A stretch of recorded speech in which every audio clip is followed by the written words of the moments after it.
কিছু মানুষ নতুন করে বেরিয়েছে, তারা বলতে চাচ্ছেন যে মৌলবাদীরা ক্ষমতায় আসতে পারবে না। বলেছে না? মৌলবাদী বলে কাদেরকে বুঝাচ্ছেন? মৌলবাদী বলতে যদি টুপি আর দাড়িওয়ালাদেরকে বুঝিয়ে থাকেন, তাহলে মৌলবাদীরা ক্ষমতায় আসবে না একথা যারা বলছেন তারা বোকার সাগরে বাস করছেন। কেননা মৌলবাদী মানে হচ্ছে মূলবাদী। মৌল মানে মূল, বাদী মানে বাদ, মূল মতবাদ। আর মূল মতবাদ হচ্ছে কোরআন হচ্ছে মূল, রাসূল হচ্ছে মূল, ইসলাম হচ্ছে মূল, আল্লাহ রাসূল হচ্ছেন মূল। তার মানে যারা মৌলবাদকে অবিশ্বাস করে, তারা কোরআনকে অবিশ্বাস করে, ইসলামকে অবিশ্বাস করে, রাসূলকে অবিশ্বাস করে। আর যারা রাসূলকে অবিশ্বাস করে, কোরআনকে অবিশ্বাস করে, মৌলবাদী বলে টুপি আর দাড়িওয়ালাদেরকে ট্যাগ লাগাতে চায়, তাদের নাকের ডগার সামনে দিয়ে বাংলাদেশের সংসদে আল্লাহর কোরআনের পতাকা উড়িয়ে দেওয়া হবে ইনশাআল্লাহ। আল্লাহর কোরআনের পতাকা জাতীয় সংসদে পৌঁছে যায়। খুলনার তরুণ জনতা কারা কারা তার দুহাত তুলে আল্লাহকে দেখা।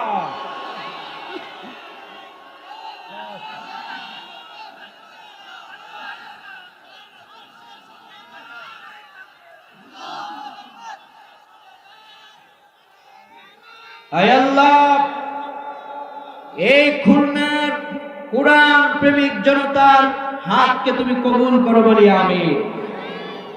এই খুলনার মাটি হচ্ছে কোরআনের ঘাঁটি। কেননা এই খুলনার মাটিকে কোরআন দিয়ে আবাদ করেছেন শহীদ আল্লামা দেলোয়ার হোসেন সাঈদী। খুলনাতে রয়েছে তার কামিল মাদ্রাসা, খুলনাতে আলেমদের শহর।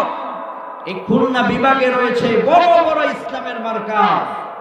এই খুলনা বিভাগের ভিতরে ইসলামের বড় বড় মার্কাজ, উলামায়ে কেরামদের মিলন মেলা। সুতরাং এই আলেমদের পূর্ণভূমি, মুসলমানদের পবিত্র ভূমি, তরুণ যারা স্বাধীন করেছে রক্ত দিয়ে, সেই পূর্ণভূমির তাওহীদি জনতাকে সাক্ষী রেখে আল্লাহর কাছে দোয়া করে যায়, হে আল্লাহ, যারা বাংলার মাটিতে কোরআন চায়, তুমি তাদের প্রত্যেকের দোয়ার বিনিময়ে আগামীর বাংলাদেশকে কোরআন দিয়ে সাজাবার তৌফিক সবাইকে দাও বলি আমিন। আল্লাহ রাব্বুল আলামিন বললেন, কোরআনের কিছু অংশ মানবা, কিছু অংশ ছেড়ে দিবা। এটা ইমানদারের কাজ নয়। ইমানদারের কাজ হলো ওয়ামা কানা লিমুমিনিন ওয়ালা মুমিনাতিন ইযা কাদাল্লাহু ওয়া রাসূলুহু আমরা আইয়াকুনা লাহুমুল খিয়ারাতু মিন আমরিহিম ওয়া মান ইয়াসিল্লাহা ওয়া রাসূলুহু ফাকাদ দাল্লা দালালাম মুবিনা। একজন ইমানদার যে হবে, তার কাছে যখন কোরআনের কোন একটা আদেশ পৌঁছে যাবে, সে বলবে সামি'না ওয়া আতা'না, আমি শুনলাম আর চক্ষু বন্ধ করে মেনে নিলাম। সুবহানাল্লাহ। কোন যে শুনলো এটা কোরআনের, সে কখনো প্রশ্ন করে না। সে বলে আমি শুনেছি, মেনে নিয়েছি, এটা আমার রবের কথা, কোরআনের কথা। আল্লাহু আকবার। এরপরে আল্লাহ বললেন, ইযা কাদাল্লাহু ওয়া রাসূলুহু আমরা, শুধু আল্লাহর কোরআনের কথা নয়, রাসূলের কথাও যখন শুনে, রাসূলের কথার কাছেও তারা তাদের মস্তককে নত করে দেয়। এরা হচ্ছে ইমানদার, এরা হচ্ছে মুমিন, এরা হচ্ছে উমরের দল, এরা হচ্ছে আবু বকরের দল। এদের দ্বারা বাংলাদেশ সুন্দর হবে, ঠিক কি না? কর। আর যারা وَمَن يَعْصِ اللَّهَ وَرَسُولَهُ فَقَدْ ضَلَّ ضَلَالًا مُبِينًا। আর যারা আল্লাহর বিধানকে বৃদ্ধাঙ্গুষ্টি প্রদর্শন করবে, ডিনাই করবে, রাসূলের বিধানকে ডিনাই করবে, আল্লাহ বললেন দিন শেষে তাদের জীবনটা পথভ্রষ্টতায় ফিরে যাবে। ফেরাউন ধ্বংস হয়েছে যেভাবে, জালিমরা কোরআন বিরোধীরা ধ্বংস হবে ঠিক সেইভাবে। ঠিক কি না? ক্ষমতা থাকলেই সারা জীবন, ক্ষমতা থাকলেই সে তার সম্মান নিয়ে টিকে থাকতে পারে। যদি ক্ষমতার কারণে কেউ টিকে থাকতে পারত, ফেরাউন আজও টিকে থাকতে পারতো। ঠিক কিনা? ক্ষমতা থাকলেই যদি টিকে থাকা যেত, নমরুদ আজও টিকে থাকতো।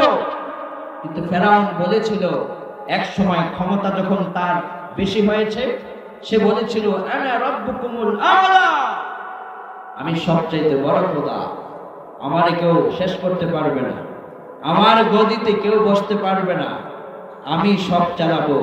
এভাবে অহংকার করেছিল ফেরাউন। মানুষ যখন আল্লাহর কাছে একটু বেশি পায়, তখন সে অহংকার করে বসে। যে আল্লাহ তাকে দিয়েছে সে সেটা ভুলে যায়। কিন্তু দিন শেষে যারা অহংকারী হয় তাদেরকে ডুবিয়ে মারেন যিনি, তিনি কে? আল্লাহর কাছে কোরআন থেকে শিক্ষা নেওয়া লাগবে। ফেরাউন বলল আনা রাব্বুকুমুল আ'লা, আমি সবচাইতে বড় খোদা, আমারে তোমরা শ্রদ্ধা করবা, আমি তোমাদেরকে বৃষ্টি দেই, আমি তোমাদেরকে সূর্য উঠাই, আমি তোমাদেরকে খাবার দেই। নাউযুবিল্লাহ কর। আমাদের একমাত্র খাবার দেন যিনি, তিনি কে? আল্লাহু খালাকাকুম সুম্মা রাযাকাকুম সুম্মা ইউমীতুকুম সুম্মা ইউহয়ীকুম। তিনি আমাদেরকে খাবার দেন, আর তিনি আমাদেরকে মৃত্যু দেন, আবার তিনি আমাদেরকে জিন্দা করবেন। কাইফা তাকফুরুনা বিল্লাহি ওয়া কুনতুম আমওয়াতা ফাআহইয়াকুম সুম্মা ইউমীতুকুম সুম্মা ইউহয়ীকুম সুম্মা ইলাইহি তুরজাউন। মায়ের পেটের ভিতরে আমাদেরকে জমাট রক্তপিণ্ড আকারে রেখেছেন যিনি, তিনি কে? আবার পৃথিবীতে শিশু করে পাঠিয়েছেন যিনি, তিনি কে? আবার মৃত্যু দিবেন, আবার আমাদেরকে জিন্দা করবেন, রবের সামনে আবার দাঁড় করাবেন যিনি, তিনি কে? কিন্তু ফেরাউন বলল না, আমি তোমাদেরকে খাওয়াই, আমি তোমাদেরকে সূর্য দেই, আমার ক্ষমতা সবার উপরে। নাউযুবিল্লাহ করো। মুসা আলাইহিস সালাম বললেন না, আমার আল্লাহর উপরে পৃথিবীতে কিচ্ছু নাই। সুবহানাল্লাহ বলেন। মুসার মতো ঈমান যদি হয় তোমার, ইব্রাহিমের মতো হুঙ্কার যদি হয় তোমার, গোটা দুনিয়ার বাতিলরা একদিকে তোমার আল্লাহু আকবার স্লোগান, আর একদিকে আল্লাহু আকবারের স্লোগানে গোটা দুনিয়ার কাফির বাতিলদের মস্তক কেঁপে কেঁপে উঠবে। তুমি মুসার মতো হও, তুমি ইব্রাহিমের মতো হও, গোটা দুনিয়া তোমার আল্লাহু আকবার স্লোগান শুনে ভয়ে থরথর করে কাঁপবে। কোন ঠিক কিনা? কিন্তু ফেরাউন এতটাই দাম্ভিকতা পেয়েছে, অহংকারের চোটে বলে ফেললো আমি চিরকাল এই গদিতে থাকবো। নাউযুবিল্লাহ কর। মুসা পয়গম্বর বললেন না না, আমার আল্লাহ পাক তিনি চিরস্থায়ী, তুমি চিরস্থায়ী নও। মুসা পয়গম্বর বললেন আল্লাহু লা ইলাহা ইল্লা হুয়াল হাইয়ুল কাইয়্যুম, একমাত্র চিরস্থায়ী যিনি, তিনি কে? ফেরাউন বলল না না, আমি সব করি। মুসা পয়গম্বর বললেন না, আমার আল্লাহ সব করে। ইতিমধ্যে যখন মুসা পয়গম্বর আল্লাহর পক্ষে যখন জিহাদ করতে লাগলেন, ফেরাউন তার সৈন্যদেরকে বলল মুসাকে গ্রেফতার করো। মুসা পয়গম্বরকে গ্রেফতার করার জন্য রওনা হলো। পয়গম্বর বললেন আল্লাহ এই মুহূর্তে আমি কি করতে পারি? উম্মতদেরকে নিয়ে পয়গম্বরকে আল্লাহ পাক আদেশ করলেন আপনি এই মুহূর্তে হিজরত করবেন। মুসা পয়গম্বর উম্মতদেরকে নিয়ে লোহিত সাগরের দিকে রওনা করলেন। সাগরের সামনে চলে গেলেন। মুসা নবীর উম্মতরা হাজির হয়ে বললেন ওহে পয়গম্বর, সামনে লোহিত সাগর, এখন তো আমরা পানিতে ডুবে মারা যাব। লোহিত সাগরের উত্তাল ঢেউ তো আমাদেরকে শেষ করে দেবে। মুসা পয়গম্বর বললেন, কাল্লা ইন্না মাইয়া রাব্বি সায়াহদিন। ওয়া আমার উম্মতেরা, চিন্তা করো না, পেরেশানগ্রস্ত হয় না, যে আল্লাহ রাব্বুল আলামিন আমাদেরকে লোহিত সাগর পর্যন্ত এনেছেন, সে আল্লাহ সাগরের মাঝে আমাদেরকে রাস্তা বানিয়ে দেবে। আমার আল্লাহর পাওয়ার আছে না? সবাই জোরে বলেন, আছে না? নয়। কেউ যেটা পারে না সেটা পারে কে? কেউ যেটা জানে না সেটা জানে কে? কেউ যেটা শুনে না সেটা শুনেন কে? মুসা পয়গম্বর বললেন, উম্মতেরা, লোহিত সাগরের সামনে রাস্তা হয়ে যাবে। উম্মতেরা অবাক, যে লোহিত বিশাল সাগরে রাস্তা কেমনে হবে? একটি বলে ফেরাউনের দলবল পিছন দিক দিয়ে কামান, অস্ত্র সব নিয়ে হাজির। একটু সামনে গেলে পয়গম্বর ধরা পড়ে যাবে। আল্লাহ রাব্বুল আলামিন আসমান থেকে সাহায্য নাযিল করা শুরু করলেন। সুবহানাল্লাহ। কোন উম্মত যখন রবের দরবারে, বান্দা যখন রবের উপর নির্ভর করে, বান্দার যতই বিপদ হয়, বান্দাকে সাহায্য করার জন্য মালিক একজনই যথেষ্ট হয়ে যায়। মুসা নবী যখন বললেন, আমি তো এমন অবস্থায় পড়ে গিয়েছি, পিছন দিক থেকে ফেরাউন, আল্লাহ এবার পয়গম্বরকে ডেকে বললেন, ওয়া মা তিলকা বিয়ামিনিকা ইয়া মূসা। রে মুসা, তোমার ডান হাতে ওটা কি? পয়গম্বর বললেন, আমার ডান হাতে ওটা লাঠি। আল্লাহ বললেন, রে মুসা, লোহিত সাগরের সামনে, সাগরের ভিতরে তোমার আমি চিমনি খাওয়াইয়া মারবো এমনটি নয়, কেননা আমি আল্লাহ তোমাকে আমার জমিনে আমার দিন বিজয়ের জন্য তোমাকে দায়িত্ব দিয়েছি। ময়দানের ভিতরে আমি আল্লাহ তোমাকে একা ছেড়ে দেব না, আমি আল্লাহ তোমার সাথে আছি। আল্লাহু আকবার। ও তরুণ, তুমি একা মনে করো না। ও মুমিন, তুমি নিজেকে একাকিত্ব অনুভব এনো না, তোমার জন্য তোমার রবই যথেষ্ট, ইনশাআল্লাহ বলেন। It's great example. ইতিমধ্যেই যখন আল্লাহ বললেন, মুসা আমার পয়গম্বর, আপনার হাতে ওটা কি? পয়গম্বর বললেন, লাঠি। আল্লাহ বললেন, রে মুসা, এই লাঠিকে তুমি লোহিত সাগরের উপরে রেখে দাও। তাফসীর লিখেছে, লোহিত সাগরের উপরে যখন লাঠি রেখে দিলেন, একটা নয়, দুইটা নয়, পয়গম্বরের 12টা গোত্রের জন্য 12খানা বিশ্বরূপ তৈরি হয়ে গেল। বিশ্বরূপ যখন তৈরি হয়ে গেল, মুসা আলাইহিস সালাম আল্লাহর ইশারায় সাগরের উপরে বিশাল বিশ্বরূপ পাড়ি দিয়ে ওপারে চলে গিয়েছেন। বাঁচালেন যিনি, তিনি কে? মুহূর্তের ভিতরে কি হয়ে গেল? সুবহানাল্লাহ পড়েন। আমার আল্লাহর ক্ষমতা কত বেশি। মুসা নবী যখন ওপারে চলে গেলেন, ফেরাউন এবার লোহিত সাগরের সামনে। ফেরাউন এবার সামনে এসে বললেন, ও আমার উম্মতেরা, আমার দিকে একটু তাকায় দেখো, এই রাস্তাটা আমি যে পার হব এই জন্য আমার ইশারায় হয়ে গেছে। নাউযুবিল্লাহ। কোন রাস্তা কি ফেরাউন বানাইছে? কে বানিয়েছে? আমার আল্লাহ। কিন্তু ফেরাউন বলতেছে উম্মতকে যে এই রাস্তা আমি বানিয়েছি, আমি যে যাব তাই আমার কথায় হয়ে গেছে। দিন শেষে যারা জালেম, অহংকারী, মৃত্যুর আগ পর্যন্তই তারা তাদের কর্মীদের সাথে মিথ্যে কথা বলে। এই ফেরাউনের দৃশ্যটাই দেখো, একটু পর মারা যাবে, কিন্তু এখন মিথ্যে বলছে যে এই সাগর, এটা এই রাস্তা আমি বানাইছি। তো উম্মতেরা বললেন, ও ফেরাউন নামক খোদা, তাহলে রাস্তা দিয়ে আমরা এখন কি পার হতে পারবো নাকি? ফেরাউন বলল, চলো আমরা সবাই পার হয়ে ওপারে। মুসা চলে গিয়েছেন আল্লাহর পয়গম্বরকে ধরে, তাহলে তাকে আমরা খতম করে দেব, শেষ করে দেব। লোহিত সাগরের মাঝ বরাবর বিশ্বরূপ দিয়ে যখন সাগরের মাঝে, এমন সময় আমার রবের কুদরতের খেলা শুরু হয়ে গেল। কুন ফায়াকুনের মালিক আল্লাহ শুধুমাত্র ইশারা করলেন, ভয়ঙ্কর ভূমিকম্প তৈরি হয়ে গেল। বিশ্বের উৎসব আবার পূর্বের ন্যায় সাগরে রূপান্তরিত হলো। আল্লাহু আকবার।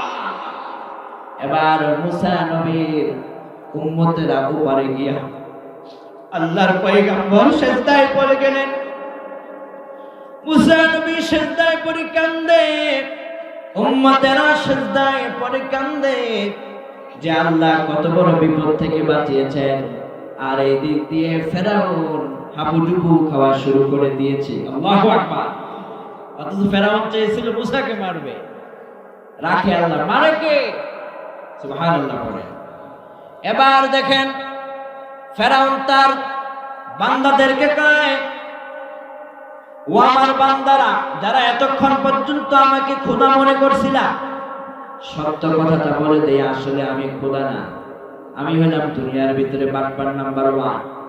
আমি তোমাদেরকে ধোঁকা দিয়েছি খোদা বলে। এই রাস্তা আমি বানাই নাই, এই রাস্তা ওই মুসা আর আল্লাহ বানাইছে। আল্লাহু আকবার। এই মুহূর্তে চলো সবাই মিল্লা তওবা করি। তওবা করার আগে মুসার উম্মতদেরকে দুনিয়া থেকে খতম করলেন যিনি, তিনি কে? এবার ফেরাউনের উম্মত তাদেরকে খতম হয়ে গেল। মুসা নবীর উম্মত সহ ওপারে বিজয় পেয়ে সিজদায় লুটে পড়ে আছে, মাঝখানে লোহিত সাগরে হাবুডুবু খেয়ে ফেরাউনের দলবল দুনিয়া থেকে শেষ। ফেরাউন এখনো মরে নাই। ফেরাউন এবার আল্লাহর দিকে তাকায়া পানি খাচ্ছে আর কথা বলছে, পানি খাচ্ছে আর কথা বলছে। ফেরাউন কয়, ও আল্লাহ, এতদিন আপনার প্রতি ঈমান আনি নাই, এটা মারাত্মক ভুল করছি। আল্লাহু আকবার কর। যারা বিপদে পড়ে তখন আল্লাহরে খোঁজে, যখন বিপদে পড়ে তখন তাসবিহ হাতে নেয়, যখন বিপদে পড়ে তখন মসজিদে গিয়ে একটু সেজদা দেয়। বিপদ থেকে মুক্ত হয়ে গেলে এক সপ্তাহ নামাজ পড়ে না, এরকম আছে না? না না, বিপদে পড়লেও সেজদা, ভালো থাকলেও সেজদা, দুঃখে থাকলেও সেজদা। আমার রবকে ছেড়ে আমি সুখে দুঃখে যাব কোথায়? আমি আমার রব ছাড়া তো কোথাও যাওয়ার রাস্তা দেখি না, ঠিক কি না? ফেরাউন কি করলো? এতদিন সুখে ছিল, আল্লাহর বিরোধিতা করেছে, এখন যখন বিপদে পড়েছে ফেরাউন কি বলল? আল্লাহ কোরআনে কোট করেছেন। ফেরাউন কয়, আমানতু আন্নাহু লা ইলাহা ইল্লাল্লাযী আমানাত বিহি বানু ইসরাঈল ওয়া আনা মিনাল মুসলিমিন। ফেরাউন বলতে লাগলো, আয় আল্লাহ, আমি ঈমান আনলাম, বনি ইসরাঈলরা যে আল্লাহর প্রতি ঈমান এনেছে, আমি ওই আল্লাহর প্রতি ঈমান আনলাম, আপনি আমারে মাফ করে দেন, আমি তো মুসলমানদের মধ্যে একজন। আল্লাহ বললেন, রে ফেরাউন, যুগের পর যুগ, বছরের পর বছর আমার ঈমানদারদেরকে তুই জ্বালিয়েছিস, ঈমানদারদের হাতের মধ্যে হাতের কড়া পরিয়েছিস, ঈমানদারদেরকে ফাঁসির মঞ্চের ভিতরে তুই ঝুলিয়ে দিয়েছিস, ঈমানদারদেরকে দুনিয়া থেকে খতম করার ষড়যন্ত্র করেছিস। ঈমানদারদেরকে দেখলেই তোর চুলকানি শুরু হয়েছিল। সারা পৃথিবীতে তুই ফাসাদ আর সন্ত্রাস সৃষ্টি করেছিস। আজকে তুই ঈমানের কথা বলছিস, তোর ঈমান আমার দরবারে গ্রহণযোগ্য হবে না। আল্লাহু আকবার। তোর ঈমান আমার কাছে এক পয়সার মূল্য নাই। আল্লাহ বললেন, আল-আন وَقَدْ عَصَيْتَ قَبْلُ وَكُنْتَ مِنَ الْمُفْسِدِينَ। এখন তুমি ঈমানের কথা বলছো, শোনো, আমি তোমার ঈমানকে গ্রহণ করব না, আমি তোমাকে মৃত্যু দিব। রে ফেরাউন, তোর মৃত্যু দেওয়ার পরে তোর লাশখানা আমি আল্লাহ অক্ষত রেখে দেব। আল্লাহু আকবার। এই কথা শোনার পর ফেরাউন কয়, আল্লাহ, আমাকে যদি মেরেই ফেলেন তো মেরে ফেলবেন, লাশটাকে রেখে দিবেন কেন অক্ষত অবস্থায়? আল্লাহ কয়, রে ফেরাউন, তোর মতো সিটার নাম্বার 1 দুনিয়াতে যত আসবে, আমার ইসলামের সঙ্গে বিদ্রোহ গোষ্ঠী প্রদর্শন করবে, টুপি আর দাড়িওয়ালাদেরকে দেখলেই চুলকানি যাদের শুরু হয়ে যাবে, তোর লাশ দেখে যেন তারা শিখতে পারে, যেন বুঝতে পারে যারা ইসলামের বিরোধিতা করে তাদের অবস্থা ফেরাউনের মতো হবে। আল্লাহ কয়, তোরে আমি মারব, জীবন নিয়ে নিব, কিন্তু লাশ অক্ষত রাখবো। এবার আল্লাহ পাক সে কথা তাকে কোরআনে বললেন, ফালইয়াউমা নুনাজ্জিকা বিবাদানিকা লিতাকুনা লিমান খালফাকা আয়া ওয়া ইন্না কাসীরাম মিনান নাসি আন আয়াতিনা লাগাফিলুন। আল্লাহ বললেন, দেহটাকে তোর আমি অক্ষত রাখবো। এই দেহকে আমি আল্লাহ পাক যুগের পর যুগ দুনিয়ার মানুষদের জন্য দৃষ্টান্ত হিসেবে রেখে দিব। আজ পর্যন্ত যারা মিশরের বুকে যায়, ফেরাউনের লাশ দেখে দেখে দুনিয়ার কাফের বিশ্বরা জানতে পারে যারা আল্লাহর সঙ্গে নাফরমানি করে তাদের পরিণতি কি হয়, কোন ঠিক কিনা।